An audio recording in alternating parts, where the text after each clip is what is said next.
All right, everybody. So we reviewed timelines.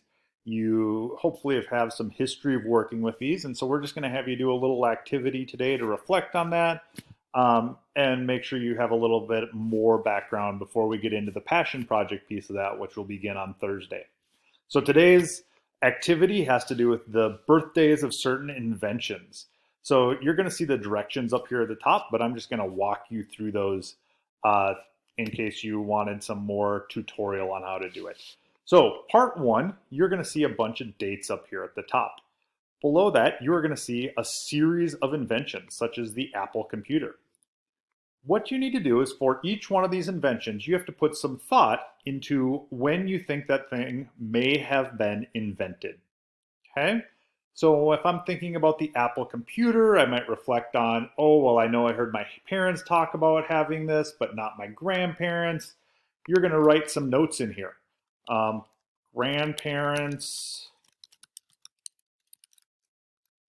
did not have this as a child.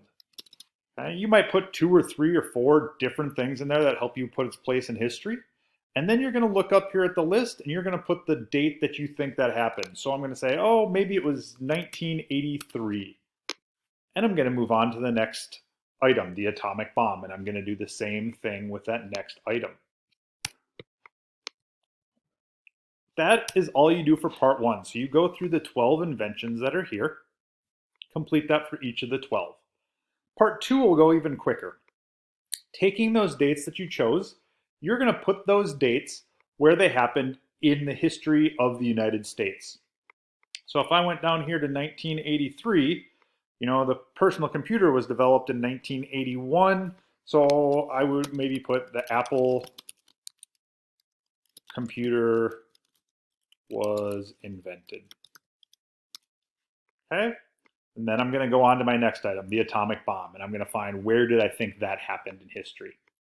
I am going to tell you the Apple computer was not developed in 1983. It's one of the other dates that is available to you. If you have any questions, please email me or contact me so that I can help you with this worksheet. Also, make sure to submit this through Canvas. Many of you are completing the assignments but forgetting to submit the assignment. Make sure you submit that assignment, please. Have a great day.